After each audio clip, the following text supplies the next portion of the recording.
right, everyone. I'm glad y'all were able to find your way to the presentation.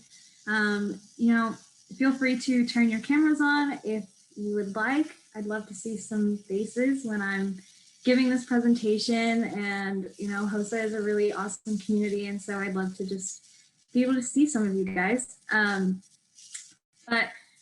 Today I'm going to be talking about human trafficking and specifically identifying and responding to victims of human trafficking in a clinical setting. So my name is Sunitha Kanatham, and I am working with Unbound Bryan College Station, which is an anti-human trafficking nonprofit in the College Station area in Texas. And so I went to Texas A&M University, where I got my master's in public health, and I now help with giving clinical presentations to communities, both in Texas and all over the country. So I'm really honored to be here with you all today. So thanks for having me. So this presentation is actually credited by the Texas Nurses Association and also by the Department of Texas Health and Human Services. And so if you are eligible for either NAPNAP credit or CNE credit, or you have an advisor who is a nurse or a healthcare professional, feel free to invite them to this presentation so that they can get continuing education credit, and you can all get a certificate at the end for completing this presentation. So that's very exciting. So in order to get credit for this presentation, I would ask that you attend the entire event. And at the end, we have a QR code that you can scan, and you can fill out an evaluation form to be able to get that certificate for 1 contact hour. So I would love to just take a moment to ask you all to type in the chat where you're from and kind of what grade you're in, whether you're secondary or post-secondary. Just give me any information that you would like so I can get to know you a little better.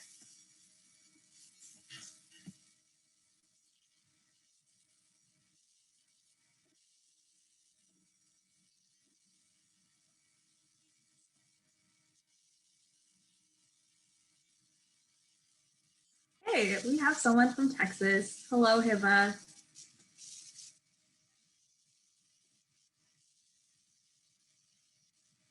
Anyone else who would like to introduce themselves? Great. Lillian from Los Angeles. From American Samoa.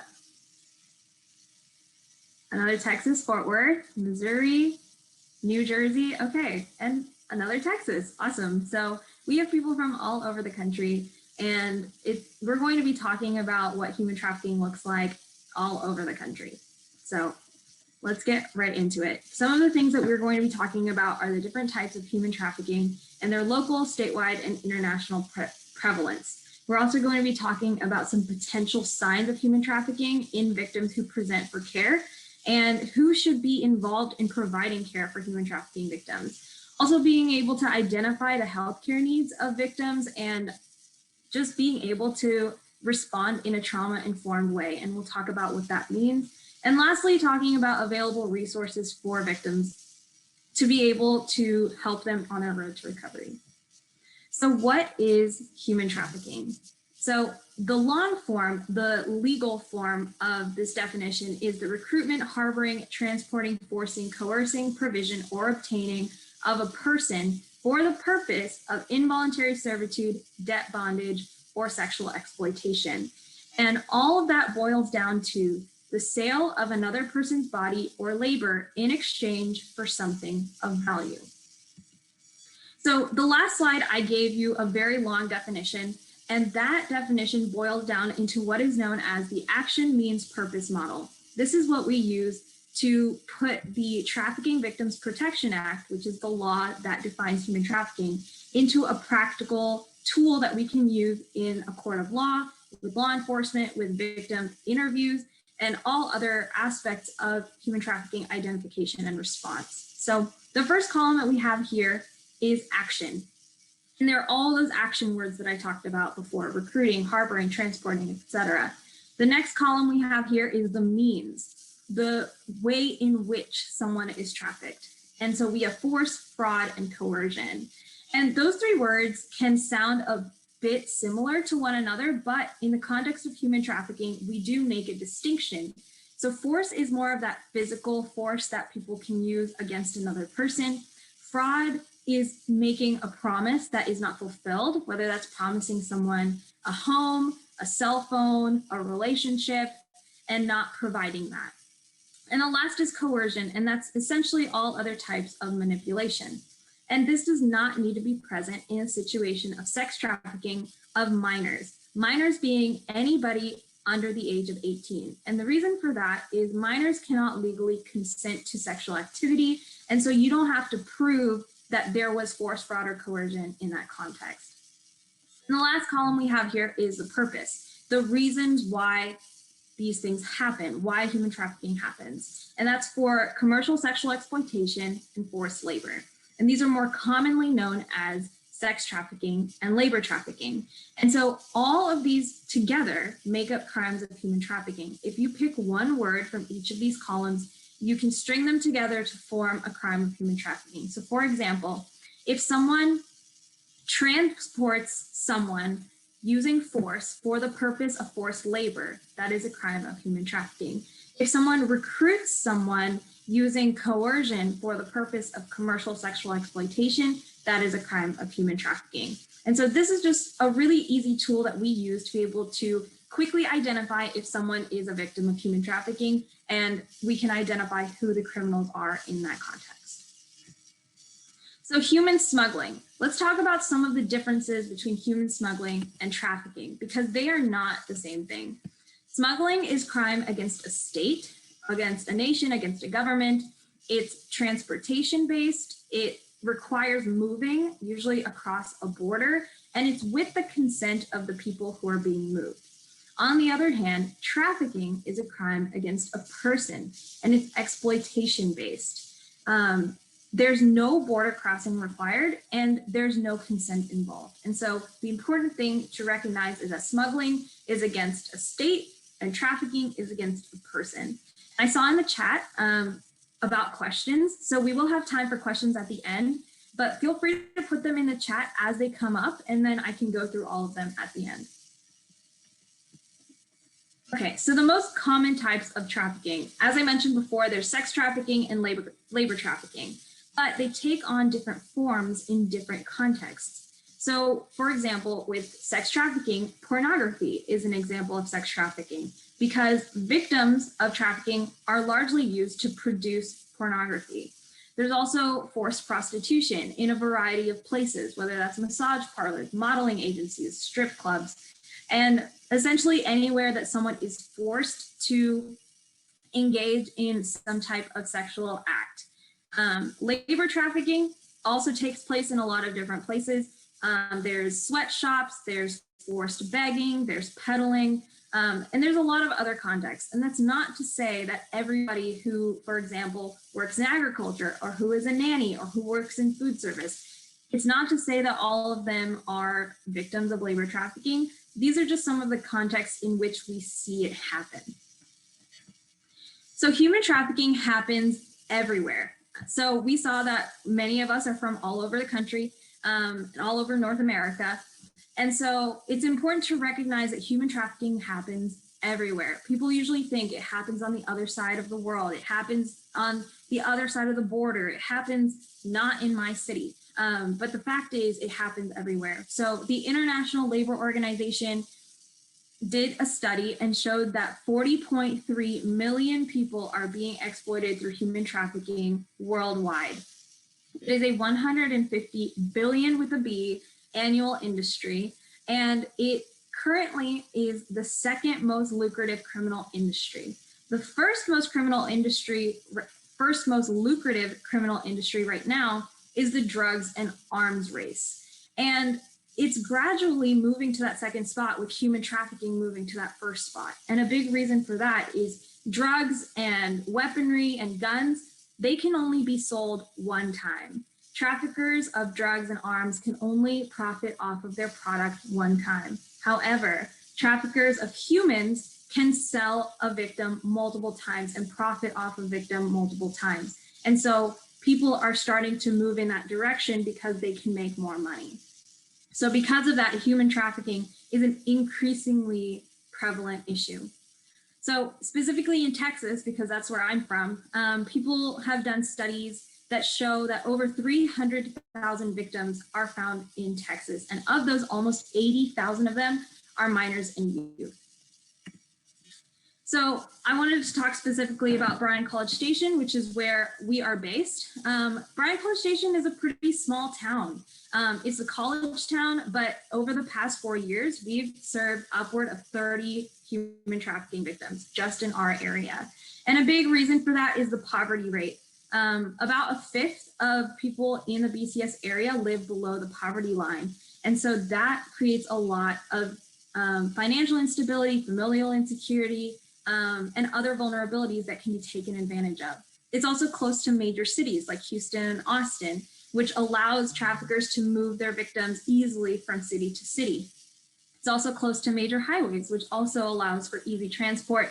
And we have major events that happen in Bryan College Station, like Aggie football games. So I just wanted to go through this so that you, whatever city you are in, you can go through that same thought process of identifying some of the vulnerabilities that your own city might have. Maybe it's your poverty rate. Maybe it's close to a big city. Maybe it is a big city. Maybe it's close to a highway or has major events.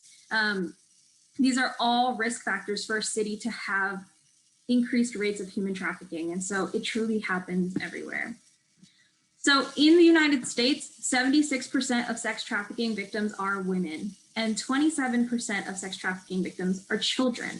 And so these are pretty staggering percentages, but they're also meant to illustrate that not all sex trafficking victims are women and not all sex trafficking victims are children. There are sex trafficking victims of all genders, of all ages. And so a victim of human trafficking can look like anybody. I want to specifically mention that it happens to boys. And that's because culturally, societally, we tend to believe that males are the traffickers, females are the victims, and that's not the case. We see high rates of what is known as survival sex with boys. And essentially what that means is they are independent, maybe from their family, maybe from their social circles, and they have to support themselves somehow. And so they independently decide that they are going to exchange sexual services for something of value.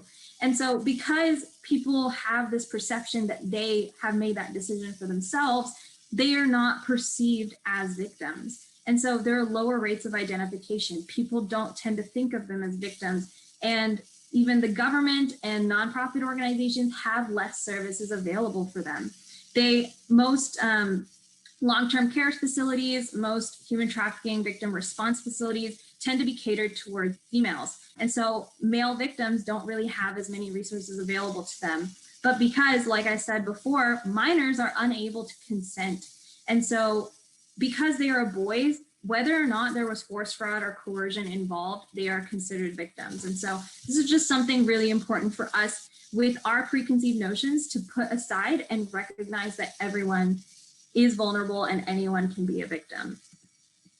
So some of the risk factors, not just for boys, but for everyone, are homelessness, family dysfunction, substance abuse, if you spend time in foster care, and sexual orientation. These all include some type of vulnerability, some type of isolation, some type of social differences, whether that's having a dysfunctional family, maybe that's being ostracized from the community, maybe that's just not having a home.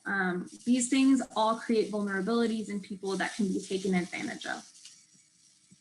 So human trafficking in Texas, as I said before, is staggering.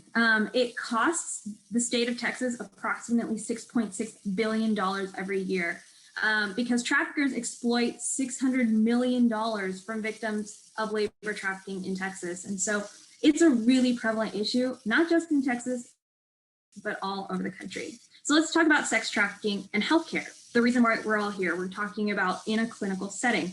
So almost 90% of sex trafficking survivors saw a healthcare professional while being trafficked. However, most of them were not identified as victims. So this is something really important to recognize. Most sex trafficking survivors are isolated from their family, their friends, their communities, their classmates, their teachers, their anyone who could help them in that situation, because traffickers try to isolate their victims to build a bond that they then cannot leave. So even though trafficking victims are isolated from everybody, you can't really avoid going to the doctor, going to the ER, going to a nurse, going to the dentist if you truly have a healthcare need. And so even if victims don't see anybody else, they will see a healthcare professional. So as future health professionals, it's important to recognize that we might be some of the only people that get to see a trafficking victim while they're being trafficked. So this presentation is supposed to empower you and be able to give you the skills to recognize those people when you come across them, because you might be one of the only people that can do so. So survivors report that the cost of care was added to their debt burden. Debt burden is essentially when a trafficker says, you have to work this much to pay off what I have given you. And so because of that, many survivors tried to avoid going to the doctor or the dentist because they don't want to have this added to their debt burden that they then had to pay off more. And so you'll see that when victims come into a healthcare facility, they're usually really hesitant and they're not trying to talk, or they're not trying to be open about things because they really don't want to be there. And so that's important to recognize as well. That's why it's so hard to identify victims. So it's time to change that. We're going to talk about how we can take steps to change those statistics. So some of the top risk factors for labor trafficking are immigration status, recruitment debt, economic disadvantages, low levels of formal education, and being a foreign national. So all of these things have something in common. They involve some kind of financial vulnerability, whether it's the inability to get a job, maybe it's the inability to pay for your home or your rent or your car or whatever it is. It's all a financial need, and that can be taken advantage of because a trafficker can come and say, listen, I have a job for you that I'm going to offer you. And then this person can go and then be exploited by that trafficker to have to work without pay or under unsafe living conditions or whatever it may be. So common characteristics among victims of sex trafficking. So this can be addiction in the home, homelessness, low self-esteem, history of physical or sexual abuse, gang affiliation, low socioeconomic status, and sexual orientation. So these all, again, create some kind of need, some kind of vulnerability, some kind of risk that can be taken advantage of. Specifically among child sex trafficking victims, those who are in the system, as we say, whether foster care, CPS, or the juvenile justice system, they are all extremely vulnerable to exploitation through trafficking because they have some of those pre-existing risk factors that we talked about.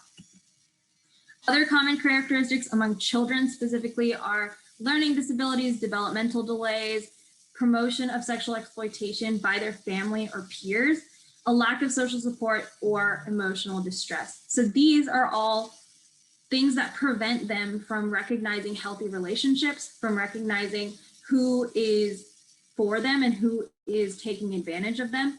And so with children especially, because they don't have the same life experiences, they're not as able to discern when there's an exploitation type situation happening. And so that is a very easy way to take advantage of them.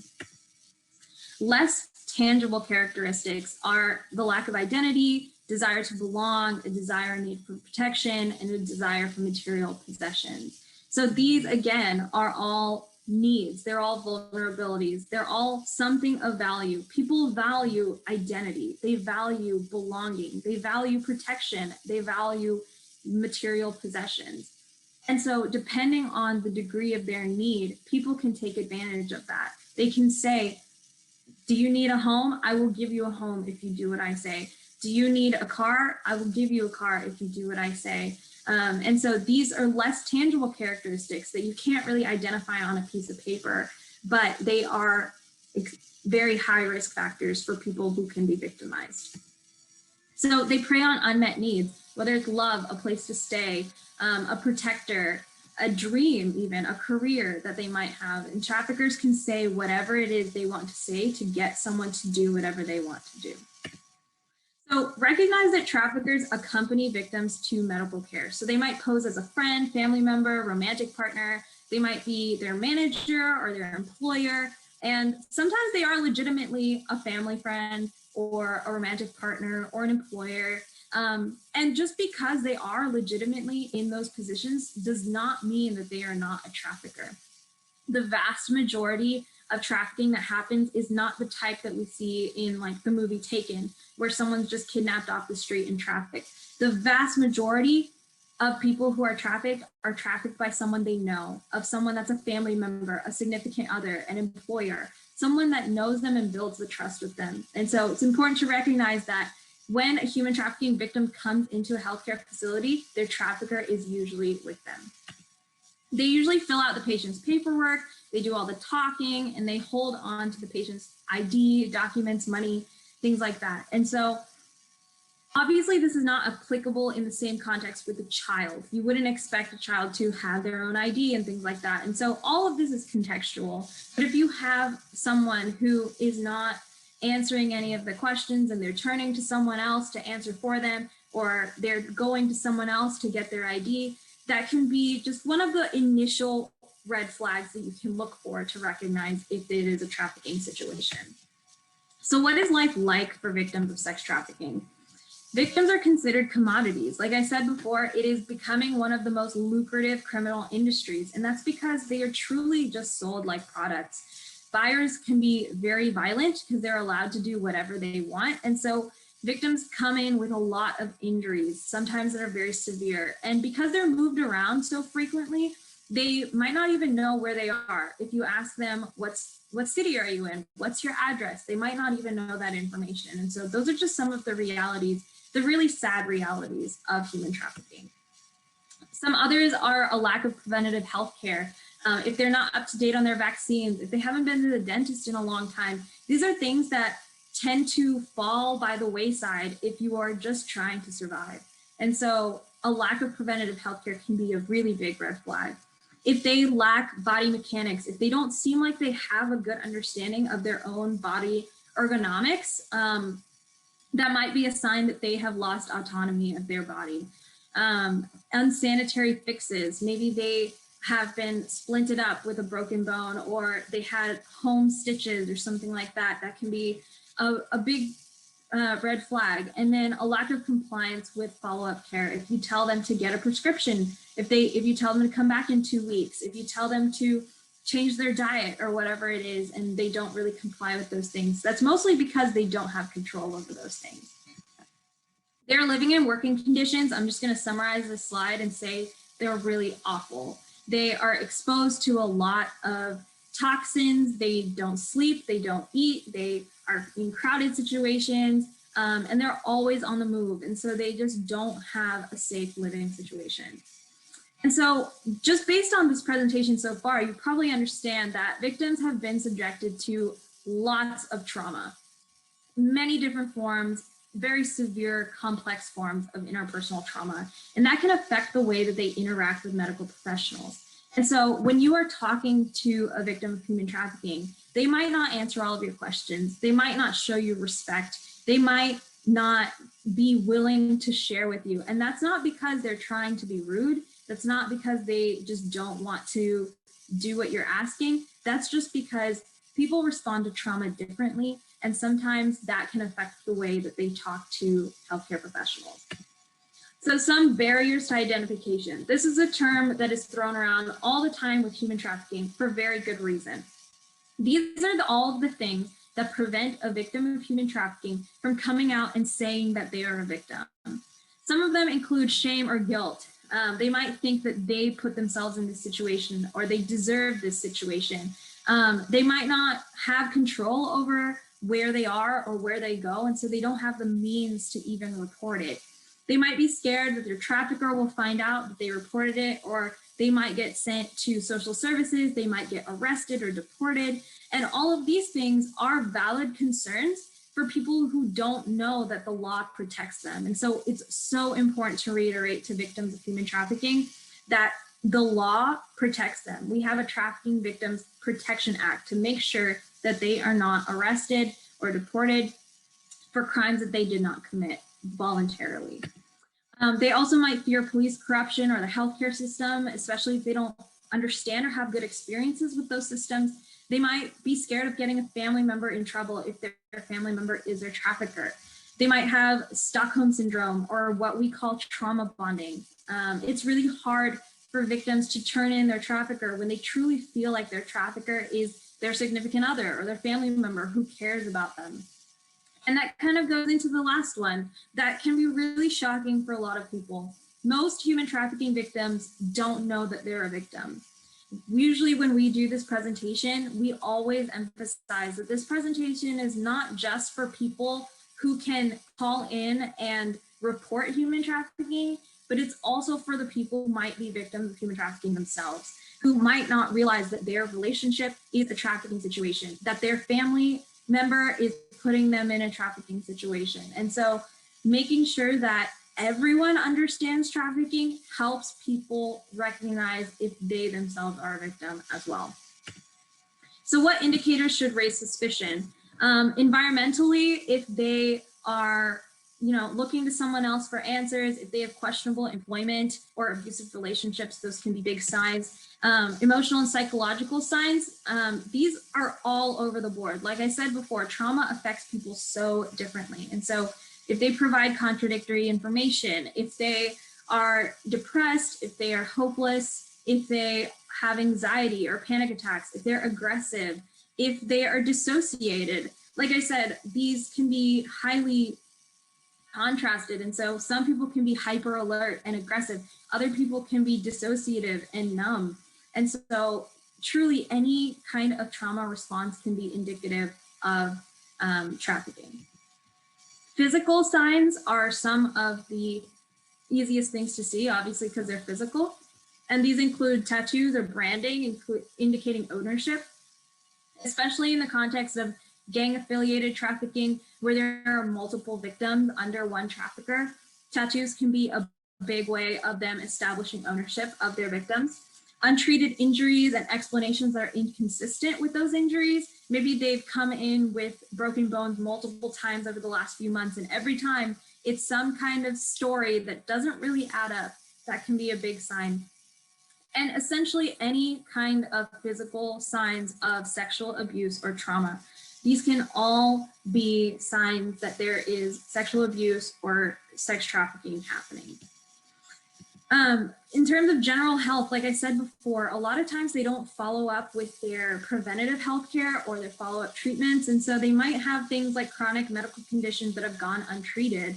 Headaches, fatigue, back pain, abdominal pain, ergonomic injuries. These are common for both sex trafficking and labor trafficking victims. They also might have untreated dental issues. That's a really big one. And so because of that, at least in Texas, the Texas government made it mandatory for all dentists to have human trafficking training. Because if you have a toothache, you cannot live with that toothache. You have to go to the dentist. And so these are very common reasons why people eventually do come to healthcare professionals. Delayed medical care for chronic conditions like untreated diabetes, malnutrition, especially in children, that results in stunted growth, and industrial injuries. Those can all be big overarching signs that people might come in for and not really acknowledge it as being a result of trafficking, but can be indicative of it. Addiction is a really big one. It's used by abusers to control their victims and create dependency. And so that increases their risk of a lot of different things: withdrawal symptoms, overdose, bloodborne diseases, and they can be addicted to all sorts of things, whether illegal substances, prescription drugs, or other substances. And so addiction just in general is something that is used by traffickers a lot to keep their victims. So all of the things that I've talked about before, they can seem kind of broad sometimes. And the reason for that is because there are other possibilities that could be at play here. Domestic violence, rape, child abuse, homelessness. People experience a lot of really tragic things. And so when you see these signs, don't narrow your scope and immediately assume that they're a victim of trafficking. Just try to get the biggest understanding you can and be sure to consider these other possibilities. Because the truth is, our government, our nonprofit organizations, our healthcare systems have vastly different resources for victims of these different things. And so it's important to keep an open mind and make sure that people get the actual help that they need. So what do victims and survivors need to know? The most important thing they need to know is that there is a way out, that you are willing to help them get the help they need, that you are willing to give them whatever resources they need to get on the road to recovery. So the best way to do that is to establish trust and ask for permission. Victims of human trafficking are largely just not allowed to make their own decisions. And so just asking for permission is a huge way to build trust with them. Speak privately with the victim separately from the person that brought them in. Because like I said before, it could be their trafficker or someone involved in their trafficking situation. Make sure that the number of people that are involved is limited, because confidentiality is extremely important in these situations. And most importantly, preserve autonomy. Autonomy is providing them with the ability to make their own choices. And that is very rare for victims of trafficking, to be able to make their own choices. And so that's a great way to just establish trust and build a rapport with them. If there's a language barrier, use a professional interpreter. Again, not the person that came with them. Use the same words they're using. Don't correct their terminology if they say their stomach instead of their uterus, or if they say, you know, their hands in front of instead of their digits, or whatever it is. Don't correct their terminology. Be open to unfamiliar narratives and stories. Every single human trafficking victim has a different story, and many of them you will not have heard before, and you will not have even thought that things like that were possible. And so be trauma informed and non-judgmental when you're hearing these stories. It's okay to be empathetic. It's okay to provide consolation, but be sure to be trauma informed in how you do that. So if you suspect that a patient is a victim of human trafficking, ask simple, direct questions. You can ask where they work, what their living conditions are, what their employer is, and if they have control over their money and documents. You can ask about their sexual partners, their if they have STIs or any other kind of diagnoses, if they are engaged in any what type of work that they're engaged in, if they use drugs or alcohol. And if they say yes to those things, you can then ask specifics about being in the commercial sex industry, or if there's someone who controls their work. And then this last question that we see here is actually taken directly from the definition of human trafficking. Have you ever traded sex for money, drugs, a place to stay, a phone, or something else? That's exchanging sex acts for something of value. And the most important question, if you take nothing else away from this presentation, I want you to remember that the most important question to ask a victim of human trafficking is, do you feel comfortable telling me about it? That is the best way to establish trust, establish consent, promote autonomy, and be able to give them power over their story. So if you suspect sex trafficking of a minor or youth, the questions will be a little different. With kids, it's a lot easier to get them to open up if you don't put the pressure on them. If you talk about someone else and then bring the concept to them, they're more likely to open up because they don't feel like they're being targeted. So for example, some kids, other kids, have a hard time living at home. Have you ever run away from home?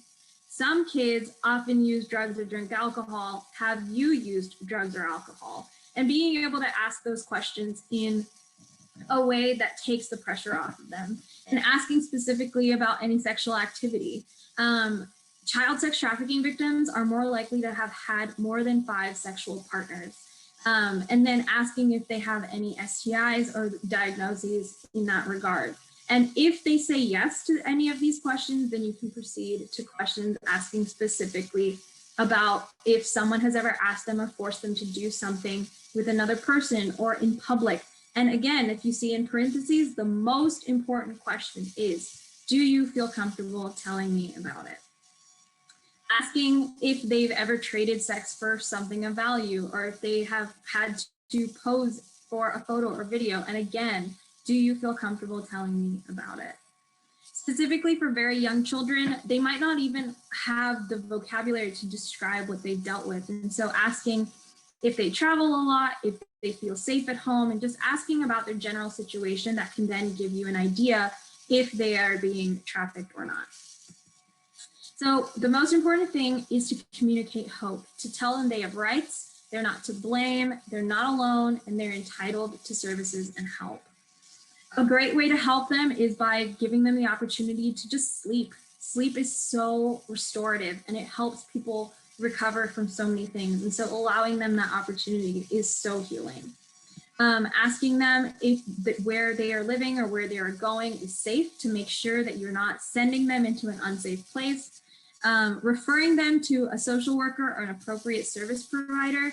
Unbound Bryan College Station is an appropriate service provider. Even if you are not in Texas, you can call the National Human Trafficking Hotline, and I'm going to give you all that information in a bit. And as healthcare professionals, you will all be mandatory reporters. And essentially that means if you have a suspicion or some kind of indication of a victim of human trafficking, you are required to report it.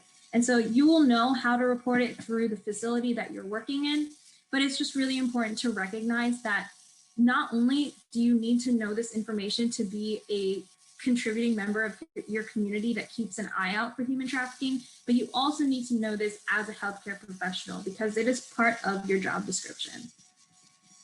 If the patient's not ready to accept help, that's totally okay. Again, autonomy. You validate and normalize their feelings and just give them information they can use to act on in the future. Be careful about giving them resources on paper that their trafficker might see. And so you can verbally tell them information or tell them what they can search up or where they can go to look for help. What not to do, do not try to rescue the patient. Don't try to coerce them or lie to them in an effort to save them because they've experienced so much manipulation. They do not need manipulation from you as someone, even if you're trying to help them. So here are some resources. HealTrafficking.org is a great way to develop a response for trafficking in a healthcare setting if you are in a place that does not have those protocols in place. Shared Hope International, specifically for domestic minor sex trafficking victims, that also is really helpful. And on the team that you have to respond to human trafficking, you might have nurses, you might have social work, you might have psych. There's so many people that are involved in the recovery and care of human trafficking victims. And so it's a really collaborative effort. And I just want to leave you with this last quote. And I know we went through this presentation so quickly. And so you're welcome to ask questions and reach out to me anytime. But I don't want this presentation to scare you. I don't want this presentation to be overwhelming or make you feel like you have this burden on your shoulders now. This is meant to empower you because we did not choose this career because it's easy. We can do hard. Human trafficking is hard. It's a really hard thing to talk about, to listen to know that it exists. But we as healthcare professionals are in such a unique position to respond to it. And so we can do those hard things. So with that, that is the end of my presentation. I have an evaluation form here that I would love for all of you to take out your phones. You can scan that QR code with your camera app and fill it out. The first part is for nurses specifically. And so if you are not a nurse, you can scroll to the bottom and click no, and it'll redirect you to another form. But this is the way that we get information about you that we can then use to make the certificate to send to you for credit. So I'm going to leave this slide up for a little bit, and then I'm going to go to the chat and answer some questions while you are filling that out. So the first question is, could you explain why large events are risk factors for increased trafficking? Yes. So a big reason for that is large events bring people from all over the place. People come from across the state, across the country, across the world. And so that creates a new market. So traffickers can go to these places to recruit people, to provide services from their victims to the people who are attending the events. And it's also really easy to move trafficking victims in and out of a place where there's just a ton of people.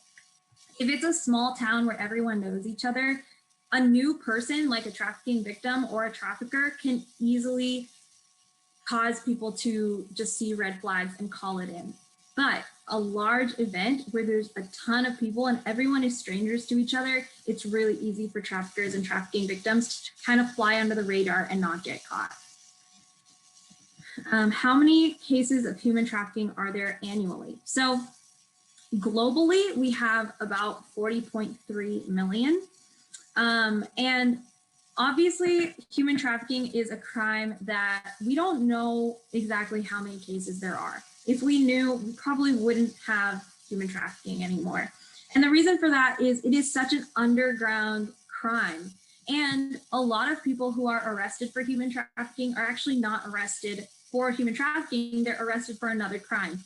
Maybe it's selling drugs, maybe it's robbery, maybe it's auto theft or whatever it is. And so a lot of traffickers are initially not convicted through human trafficking. So these rates are highly underreported.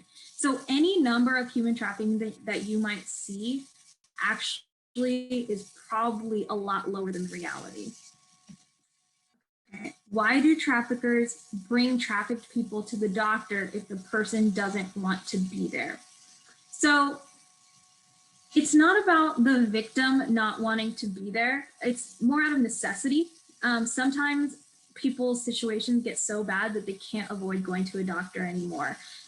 Even non-trafficking victims, there's something known as white coat syndrome, where people just have a fear of the doctor or they think that they don't need the doctor.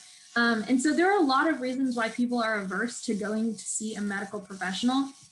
But in the context of trafficking, sometimes you just can't avoid going to a doctor's appointment or getting a physical exam or something like that. And so that's why the unavoidability of healthcare is what puts us in a unique position to be able to respond to trafficking, even when no one else can. Okay, does a victim of human trafficking become suicidal? Yeah, a lot of times trauma can create a situation where people feel like there's no way out. And human trafficking is such a cycle that it's really hard to break out of, and a lot of people do become suicidal. And so when we go to rescue a victim of trafficking, they have such a hard time adapting to normal life, quote unquote. And so we try to provide them with as many resources and support systems as we can, putting them in job placements, giving them childcare if they need it, giving them clothes, food, transportation, whatever it is they need, to kind of help them realize that there is hope, that there is a way out, and that they don't have to just give up, because we don't give up on them. And so I hope that answers all of the questions so far in the chat. If there are any other questions, you can feel free to just unmute too and ask, or you can type them in the chat. But I'm going to move on to this next slide. Hopefully everyone got to fill out that form. If you didn't, also drop that in the chat and I can definitely kind of help you with that. But this contact information is specifically for Unbound. So the first one is the National Human Trafficking Hotline. That applies to anyone in the United States. And so you can call this number if you suspect human trafficking, if you yourself are experiencing human trafficking, or you think that you have seen a situation of it. So this phone number is actually so easy to memorize. It's just 888-3737-888.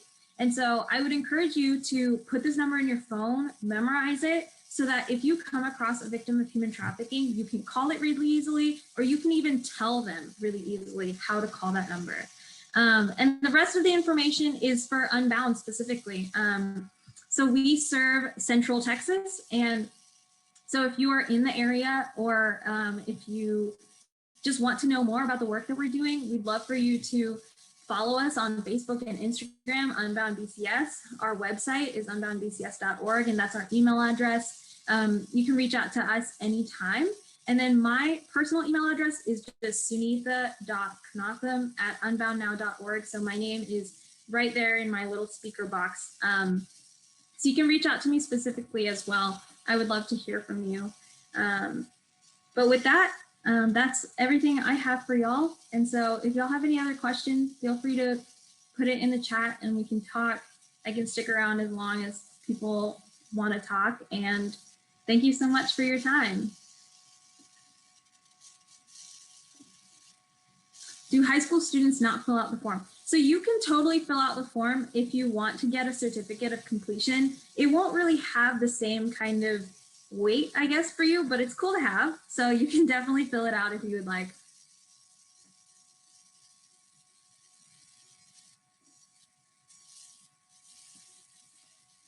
Thanks so much for coming, everybody.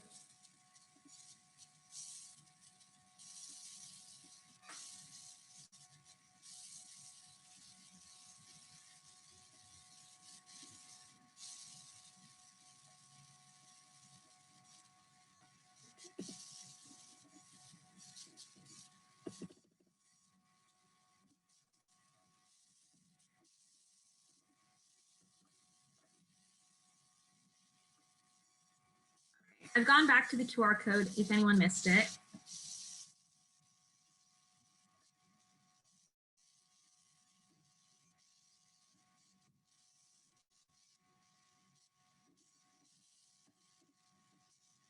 And from what I'm told, the presentation recording will also be available to you all. So if you need to go back and reference anything, or if you want to show this presentation to anyone else, you can feel free to access it that way. And just get the word out, because the most important way to fight human trafficking is by spreading awareness. So that's the goal of this presentation.